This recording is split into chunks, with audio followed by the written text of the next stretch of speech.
Guys of a Certain Age is brought to you by no one. Absolutely no one. Except these dudes walking down memory lane.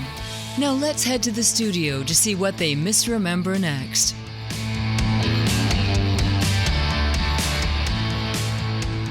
It's the podcast that's been described as the Sphere of podcast. It's Guys of a Certain Age. Robbie Koblenz in studio alongside Jay Reed. Your turn. And Wes Shelton. Yeah. The Sphere? Yeah. Well, I just got back from the Sphere. Sphere. Yeah. Okay. Just got back from the Eagles, man. You did, yeah. In the Sphere. Just, it's overwhelming, huge, and overpriced, just like this podcast. Oh, man. How are we doing today?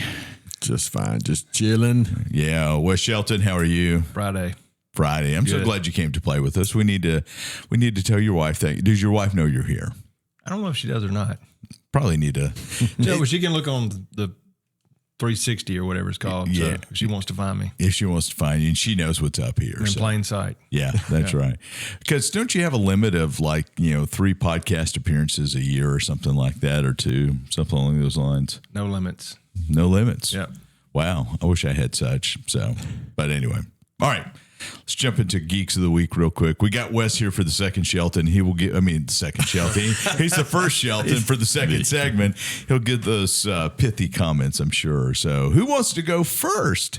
I guess me. And we have not talked about what you may or may not be bringing to the table. You're not going to do mine at all. Okay, so it's been, I won't dwell on these deeply, but I was looking through some stuff last night and realized there's a lot of trailers coming out. And what it made me realize is we're talking about movie trailers, movies, not, TV shows. I'm shooting the Mississippi Manufactured not Housing tornado targets trailers. Yeah. We're talking about TV stuff. Those are manufactured homes. Manufactured homes. Yeah, they drive by my work every day. Yeah. So I'm going to talk about a few of them that I'm excited about. But what made me realize is that there's too much to watch. I have too many things and not enough time, and I just thought I'd share that. But not enough time on your hands, not enough time on my hands.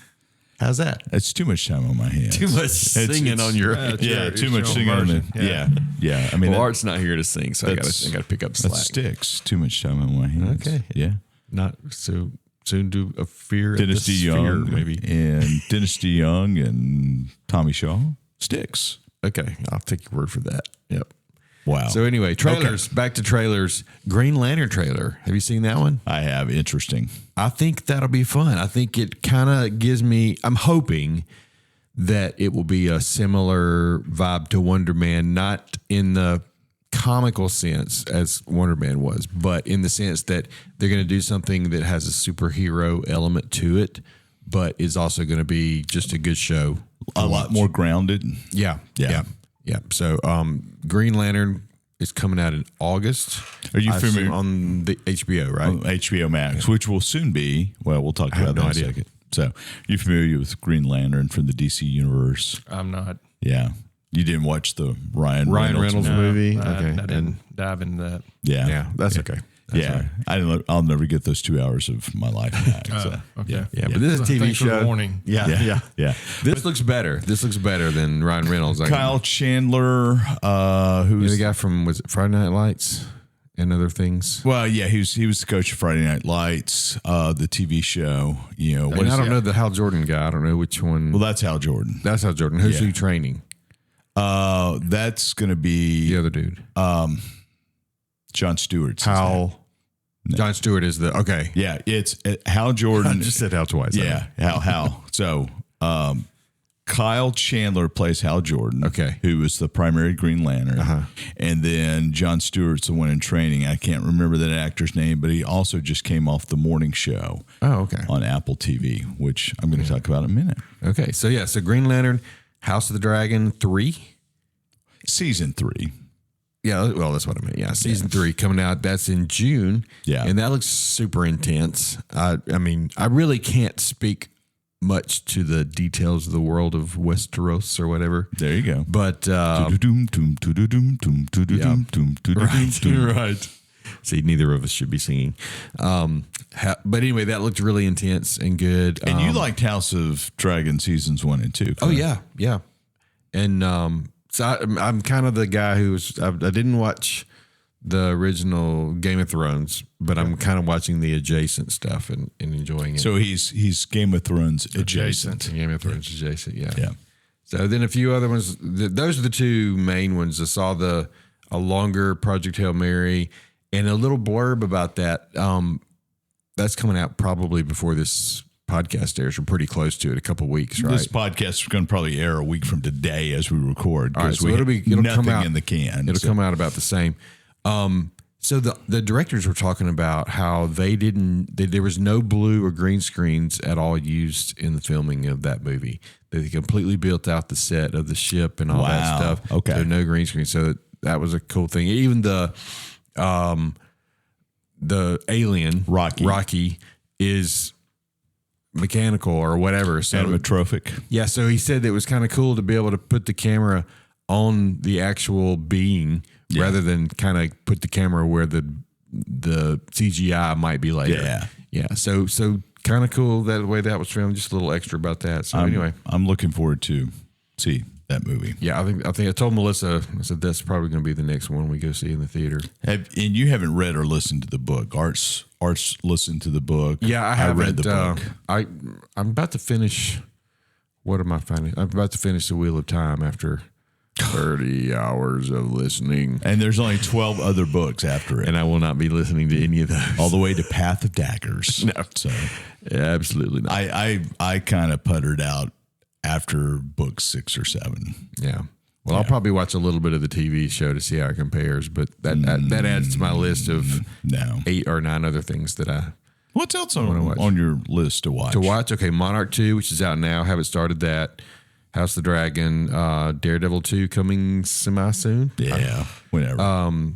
Pluribus, you keep talking about. I haven't watched that. Night Agent Season 3 is out. We've been watching that one. Haven't seen the first 2. Paradise Season 2 is out. Seen the first 2 episodes of it. It's great. I've got 2 seasons left of Stranger Things to finish that out. Green Lantern's coming. You just need a whole 3 weeks off from work to get caught up with me and Art. And I might be caught up then. Yeah. If I just watch TV. What you watching anything there, Mr. Shelton? Oh, just like you, I'm rewatching Mad Men. Isn't it great? Yeah. I mean, it's still good. Yeah. So that's one thing I do when I'm at the office at night. I'll click it on and That's what I do is I put stuff up. Like I was editing this morning. I put up, I was doing Netflix Drive to Survive season 8 on the big screen there, but I'm rewatching Succession.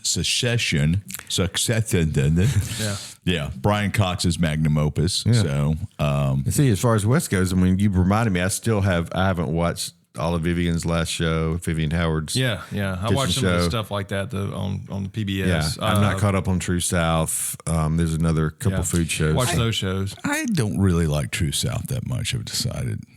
It's all right. A little pretentious for me. I like it. Yeah, it's good, but it is.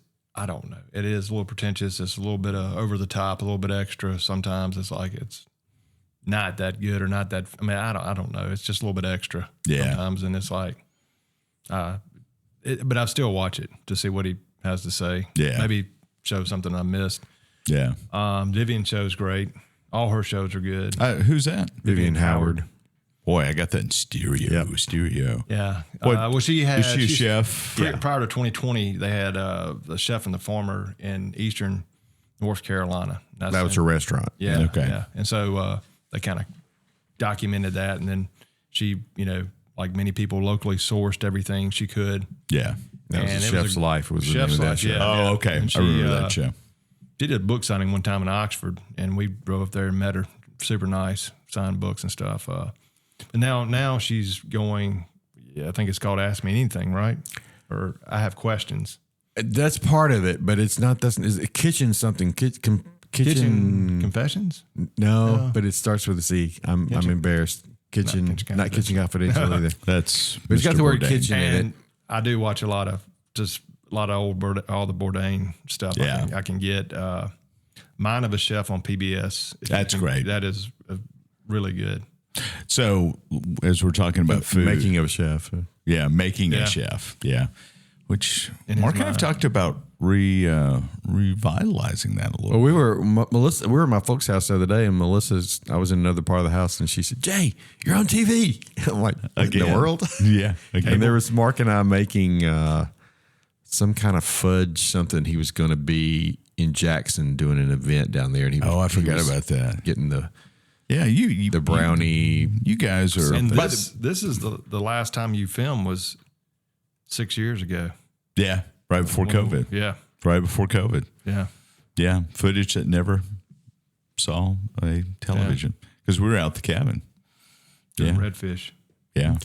Oh, man. So Bonnie and I were in Vegas this last weekend. We went to go eat at Joe's Seafood and Steak, which is the Vegas version of Joe's Stone Crab. You ever eaten at Joe's Stone Crab in Miami? You familiar with Joe's Stone Crab?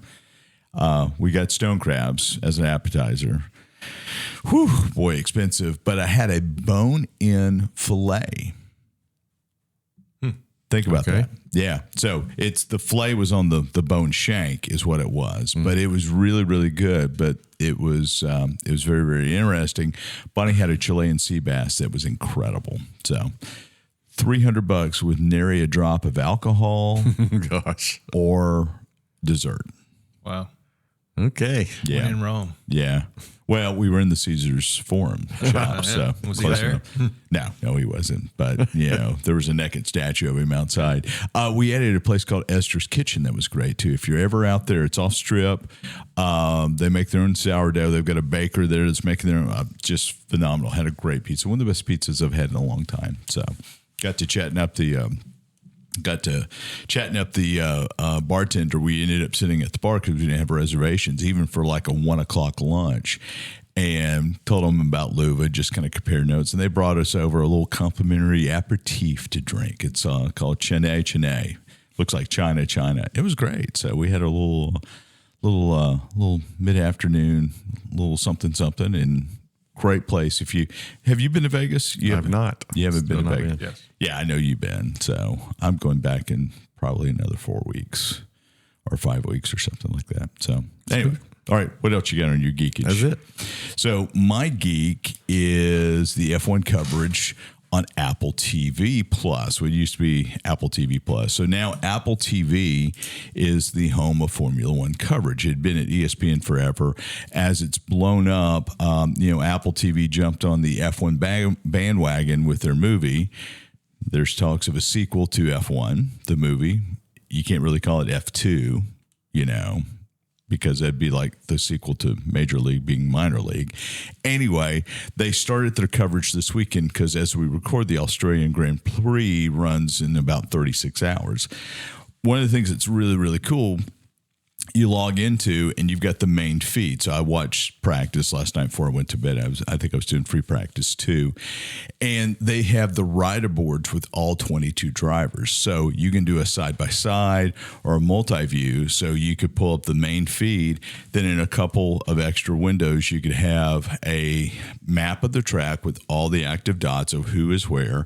And then you can have a ride-along with the driver. So if you're a Lewis Hamilton fan, second year with Ferrari, you could have his dash cam and see what he sees the entire time. So really, really cool. Lots of stuff. You could do a team. So you could take both Max and Isaac Hadjar, who are driving for the big Red Bull team, or Sean Leclerc along with Lewis Hamilton or what have you. So F1's coverage on Apple TV is leaps and bounds ahead of what ESPN was doing, even when you watched it on the ESPN app, where you had a couple of alternate feeds. You get everything on Apple. So you said TV. rider board. What is that? Ride along. I know, but you were talking about at first. I thought you said you could watch multiple rider boards. Did I miss? Well, yeah. So right. You can do multiple ride alongs. So you could have like Be the in main the cockpit with multiple drivers. Okay. Yeah. So like you could have one. It's like a GoPro in the cockpit.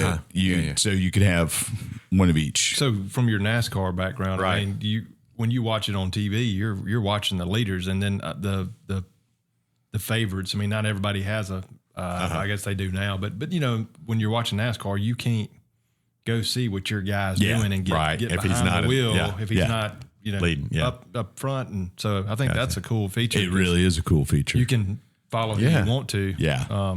It is leaps and bounds above. Yeah, it's not unlike if you're watching golf, you don't necessarily want the leaders. You may want to know somebody who's 4 strokes back or 6 strokes back because he's your favorite golfer. So, but that's pretty fascinating. It really is the technology. So Sky Sports has got the F1 contract. They're the primary broadcaster for F1. So anything that we pick up here in the States is from Sky One, and Sky One has done this for years. They've had the infrastructure in place. So, but pretty awesome. Corollary to that, we did the F1 experience while we were in Vegas. Unbelievable. Highly recommended if you're in Vegas. So it concludes with basically you're in a 4D experience of an F1 race. You're in a seat that moves, rocks, backs and forths. You get 3D glasses. You're in a cockpit. It's a mini IMAX, including at the end, they presume that you win and they spray you with water when the champagne goes. So you get doused with faux champagne. So highly recommend. You can actually put hands on an engine, or as they call them in F1 parlance, a power unit. They've got the full range of tires. You've got a couple of chassis there. Schumacher, there was a helmet from Schumacher, Anton Senna, and they had a helmet of his.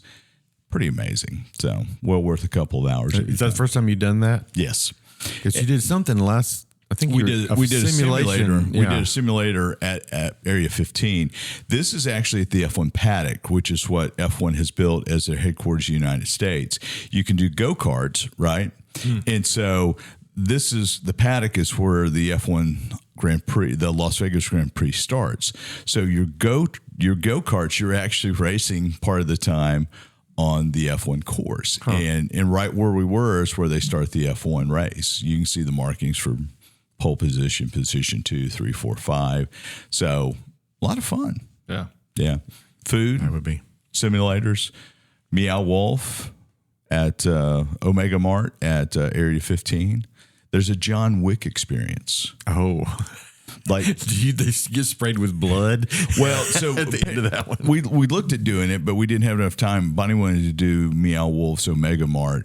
It's in a different building, but the whole John Wick experience, you like check in to the hotel. Okay.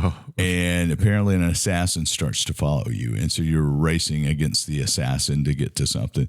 Omega Mart is another experiential display sort of thing. It's a cross between Severance and the X-Files. So you've got this convenience store up front that's a front for a multinational conglomerate that has done something interplanetary or interdimensional where they're pulling an element across, and you have to find a way to get from the convenience store back to the plant, and you've got to investigate to try to overthrow the plant, the company.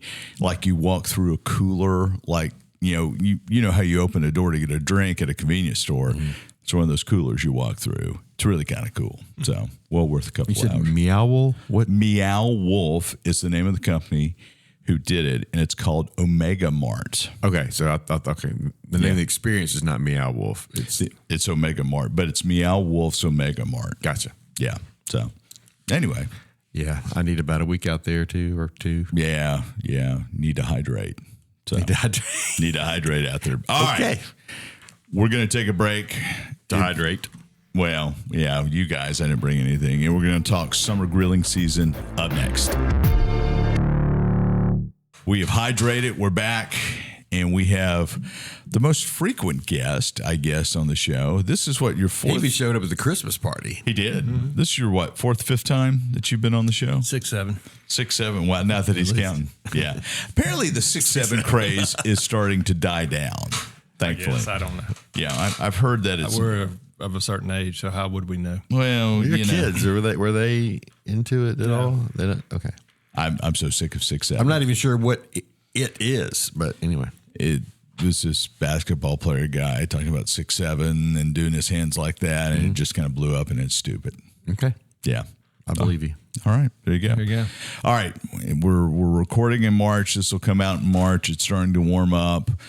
Grilling season is going to be upon us. So, number one, Wes, as we open up the grill, get it ready to go. And I need a new grill, by the way. So, What's wrong with your old one?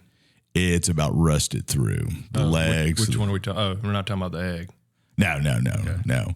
So, I mean, a propane natural gas unit. So, probably need to come down and visit with you. But opening up your grill, getting ready for grilling season, what are some of the things you should look for to get prepared? So I think right now the first thing you want to do while it's dry is open up your grill and just kind of look at it and take an assessment of what's going on. Is it greasy? Is it dirty? Probably is. Were you talking about the grill or our kids? Both. Okay. You can both watch them outside. So Yeah. Right. But what I do is kind of make an assessment of it, and if you have with your gas grill, really all you can do is if there's any particulars in there, I was going to say get a shop vac and clean it out. Vacuum out anything. Then with cleaners and stuff, there's a wide variety of them out there. But they're all citrus based, so then that's great. Take your racks out, soak them in a tub, scrub them down. Food safe cleaners is what you're looking for. Sure. Now, if you want to get squirrely, you can use some bleach, but no, it is. There's plenty of Big Green Egg has one out. That's a citrus cleaner, Simple Green, things of that nature, that are food safe. So we're looking for a food safe cleaner, something That's right. that you And can. a lot of them are citrus based, so Gotcha. you could drink them if you had to. If you don't have anything else But- in the cupboard there, Jay. But typically, you want to look at what you just said. What you've already done is what's rusted, what needs to be repaired, touched up a little bit, maybe with some spray paint to make it last. Yeah, and see my gas. I've got a nice gas grill, but I think I've got a blockage. Is that Yes, something yes, that I yes. have to replace, or that I could probably find and unblock? So it could be something in your supply line. It could be something in your actual burners. And remember, burners are about like tires on a vehicle; they will wear out. So you kind of have to keep an eye on those because they can rust. After 50,000 hamburgers. Yeah. Or probably more like 10,000. 5 years of 50,000 hamburgers, whichever comes first. There you go. But that'd be one thing. And with pellet grills, for example, they don't run well unless they're clean. What does that mean? We want to knock everything off. We want to sit there once again, clean our grates, knock off any kind of stuff that's growing on the inside. When I say growing, accumulation on the inside. Get that thing vacuum out. So we've got everything's nice and clean. So we'll get a clean burn. Same thing with your Big Green Egg. Wouldn't be a bad idea to take all the components out of your egg and just kind of check the base of your egg for cracks. Yeah. Also, make sure you start over with a clean egg of ashes and things like that are all out of there. Check all the components. Tighten your hinge. So green egg, main thing. Let's tighten our hinges. Oh, baby, yes. Tighten those bands because with all the movement and everything, nuts and bolts can kind of come loose, and that's the last thing you want to do. So you want to kind of keep an eye on that year round. But now that you're thinking about it, go ahead and And also, I've had the green egg where you can't really open it because it kind of, then the hinge kind of bends in a little bit. Make sure you got clean opening up and down. Yeah. So, Yeah. Don't wait till you're going to use it before. Check all this stuff out before you're going to fire up your grill, so you're not having any surprises. That's the main thing I would say is things to do to make sure your grill is working right. Bonnie wants me to build a covering for it for our kind of a pseudo outdoor kitchen. I guess I probably need to get some 6x6s and get something to attach it to our concrete. Yeah. You can help me with that as well. Make it all 220, Yeah. 221, 221. whatever it takes. I don't understand. You ever seen Mr. Mom? Oh, I don't know that I ever have. Oh, there you go. Write that down. Yeah. I don't think I've ever seen Mr. Mom. I mean, it's Michael Keaton. Yeah. Apparently Michael Keaton still walks around and just says, "I'm Batman" randomly. I would. Yeah. Yeah. He, Why I not? saw a commencement. Sometimes I do. He was a commencement speaker this last season, and apparently, he gave all this advice and said, "I've got one more thing to tell you. I'm Batman," and it walked away. So anyway, all right, has nothing to do with the grill, unless you're grilling bats. Yeah. And you guess you could. Yeah. Certain parts. Ugh. Okay. Tastes like chicken. Anthony Bourdain. I got a wing rack. Bat rack. All right. So you got it clean. You've gone through. So, like with the Big Green Egg, I mean, it's preferable to keep it covered, but it's not essential, right? No, not essential, but if you keep it covered, it keeps it looking, I guess, like a better word, it looks pretty. Because, I mean, mine's wide open and it looks fine. Yeah. But an effort to kind of keep it looking nice. Yeah. So kind of case in point, we have an egg out in the left field lounge now.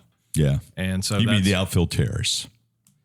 Well, we're on the fence. So literally. Yeah.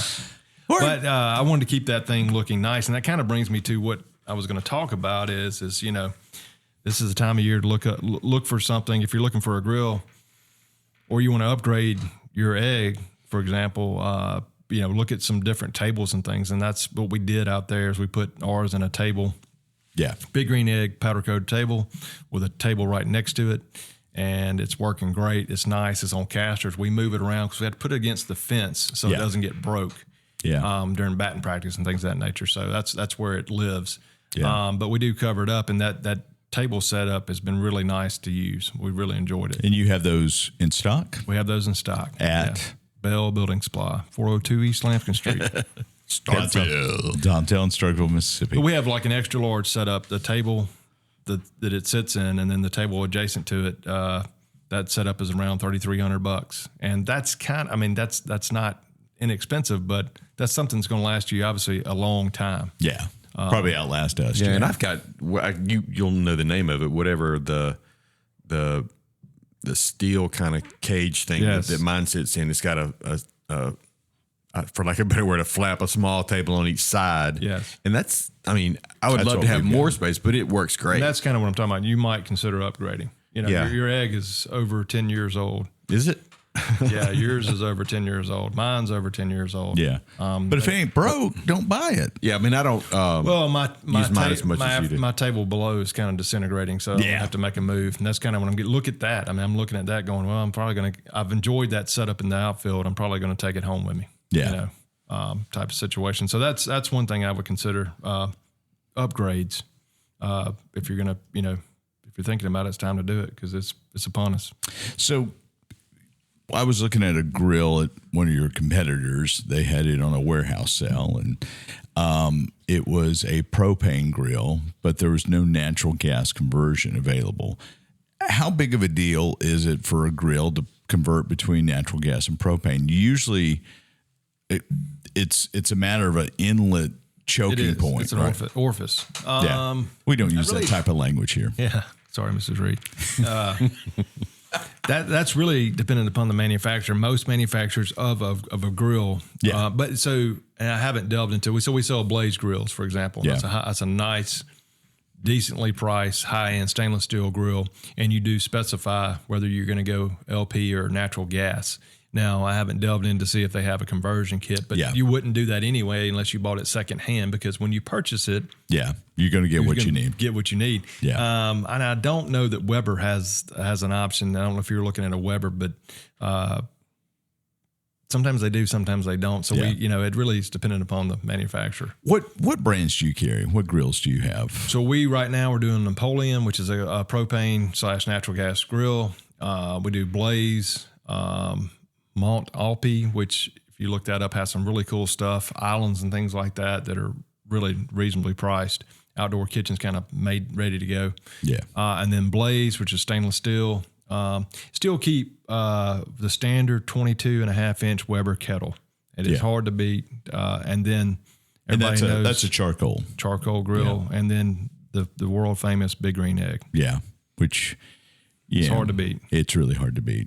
So I really need to get a fan control, temperature control. Said that last time, yes. I agree. Yeah. And that's another thing, too. I keep hinting for it for Father's Day, and I keep getting overlooked. Yeah. Well, that's another thing, too. Think about what you might want to get to upgrade, whether it be a rotisserie, whether it be the thermometer fan gate. I mean, the fan, the Egg Genius. Yes, thank you. There's so many different things coming out that you can utilize, you know. Yeah. So that's the thing. I've got some gadgets, and I find out I just end up doing the same things over and over again. And I've got so many little gadgets that I need to play with. Yeah, and the Egg Genius is I mean, it works. Yeah, it works well. That's a legit deal. a good thermometer. If you don't have one, go get one. You need a good thermometer, and we have some egg ones that are actually really nice, instant reads. I've got one of those. Yeah. You don't have to buy the $100 one. You can buy something that's less expensive. That's what I would recommend is things that you don't have that you're going to need. This not a gadget. I need to replace the actual thermometer on the Big Green Egg. Yeah. They make a digital version that can Bluetooth. Of course they do. Yeah. Yeah. So, and that's kind of it's kind of cool, but if it didn't broke, don't fix it. yeah, exactly. Exactly. And I got back when you and I started talking stuff, and I bought those little wires. They're like sister by wires, but I never have. I mean, they're clean. I haven't used them. I thought I was going to use them all the time. Those are things that you got to think about, but those are actually pretty practical. Yeah. It's just because you can take it and flip it over easily, and it's easy to flip stuff. And as opposed to, it's not like it's rocket science. They've been shish kebab since the beginning of time. Yeah, right. But when you got the little bamboo skewers, they can catch on fire. But they, when That you just flip them, adds they a little element of a surprise. will char. But when you flip them, they might not flip independently. That's why you see a lot of chefs, skewer shrimp with two of them. But once again, that thing is actually really cool. That's Yeah. And then for Christmas a year or so ago, I got a half moon, not half moon, but thing with. The convector deflector. Well, it's got it's instead of the grid, it's got just the spots, so I can put vegetables on there, and they won't fall through. Yes. Yeah, so I've got that, and Once again, pretty handy. Yeah. Just got to remember to get it out of the closet. yeah, exactly. You got to remember to do that, and I just need to get out more. And one of the things that I thought about, That's true. You're in all kinds of ways. You remember, Wes, when our very first little project with the backyard gourmet grill off, one of the things you did that impressed me that I still think about is you made the point that you can go out to the egg, start your fire, and that night you made a grilled shrimp salad. Yes. And you did the lettuce, romaine on the grill, you did the shrimp, and in 30 minutes, start to finish, you had a meal. Yes. And that's what I struggle with is, I got to go out and I got to do this. It is a mental hurdle because I guarantee you, for the most part, case in point, last night we get out to the outfield, run a little bit late. I think I got my fire going on my egg with a chimney. That's what I like to use. That's cheating. And I've got a wand smart. or whatever. I got an electric thing that I use. But I use a chimney. Yeah. But it's so I'm trying to think. We had we had the egg going lit about 6:00, and by 7:20, I had wings and party ribs, which I'm going to discuss, coming off, and chicken legs still cooking, and sausage already done in an hour and 20 minutes roughly. Yeah, Wow. and that's a lot. Yes. The shrimp thing was, those obviously cooked quickly. Right, and we used More we quickly did than that. oven. That was to recap. That was a Weber grill. That was a charcoal chimney with Kingsford briquettes, Weber starter cubes, and we simply sliced the romaine in half. It was on I thought it was on an egg. It was on. No, it was. Was it Weber? Yeah. Okay. We used eggs for the cook off, but we did the Weber. We sliced romaine in half. We seasoned it with salt and pepper and olive oil on both sides. We got the fire screaming hot. We seared off the shrimp first, and we seasoned that with salt and pepper and olive oil. Cooked the shrimp, which cooks quick. Then we threw on the lettuce, chopped it up, a little more olive oil to season, lemon juice, shrimp, incorporated in, a little Parmesan, boom, shrimp salad. And the grilled lettuce is a mainstay at our house. So, Yeah, it needs to be at ours. So, what about pizza ovens? Do you carry pizza ovens? Do you have a pizza oven? I don't have a pizza, I have an egg. And so, I really don't. We have had them. I'm not against them. They're kind of like Alton Brown says of Unitasker. really. Yeah. And I think so. I say that now. We had one, and I apologize, I forgot the name of it, but you would actually light the fire. You would build a fire in the back of it with real wood, cook it down to coal. So then you could do like cook steaks in it. You could bake, you could do whatever you wanted to, but it was a real small device, but you could get that thing revved up and cook a pizza in there. Yeah. So I'd like to do more. I've done pizza one time and my crust just kind of disintegrated on me. So that's something I need to learn. I think now that I've got my Genius, that should help keep the temperature set. No, you need more flour is what you need to do. There's multiple layers of mistakes that I made. Robbie over here, you mentioned that sourdough place. My wife is making sourdough like every other woman of a certain age. Yeah. It's a rite of passage. I guess so. And Amish friendship bread. Is she playing Mahjong too? Yes. Okay. But she's making, what is cool is she's making, doing pizza with the discard. Okay. Yeah. It's great. That's been good. That's been Something good, different. Then my father-in-law with some sourdough type recipe, made his crust with the other night, and they were both good, but two different types of crust. But I tell you, sourdough crust with a wood-fired oven is nice. You can't get any better. And you have a really nice tomato, what is it? San Mars. Yeah, San Marzano. Yeah, those. Yeah. You just put a little salt and pepper on in those, get them crushed, ladle them on, put buffalo mozzarella. Yeah. Oh. And this is the time of year, we're fixing to get into summertime, so you're going to have the fresh tomatoes. You're going to have all the fresh ingredients to throw on your pizza, and what better way to use them than, on a pizza. Yeah. So do you have any tips for pizza on the egg? Or? Hot. Yeah. Well, I think it depends on the crust, and then you're going to kind of play it by ear. What we do is we'll simply take our crust and we'll put it on parchment paper because it makes it easier to get it on the, and we put ours on a cast iron flat on the egg with the plate setter in place upside down. Yeah. You can use a pizza stone, but I like the cast iron because I can't break the cast iron. You can, but it's really difficult. And so you flip the plate setter over? Yes. Okay. Yeah. Then you put the cast iron on top of. Yeah. Okay, so not on the grill part. Okay. Yeah. But you can separate it. It's whatever you want to do. You don't want to do pizza. The way to do pizza on a grill is you make them small and then you par bake them on. So you throw them on the grill, you par bake off for about 2 minutes, take it off. Then you flip that, and the par bake side is what you're going to put your toppings on. And then you put the pizza with the unbaked or less par baked side on the grill and finish it off. Yeah. Okay. That's one way to do it. And then if you want to worry about burning it, you can run it at 400, 450. 700, man. Yeah. To get the right char, to get pizza the way it should be, 700. Yeah. For 3 minutes. 3 minutes. Give or 2 minutes par bake and 3 minutes. It depends on your thickness of your dough. He's right, but it depends. A lot of variables. You do. And it's what you Practice. like. But it's a great vessel for all the summertime ingredients at the farmer's market. Yep.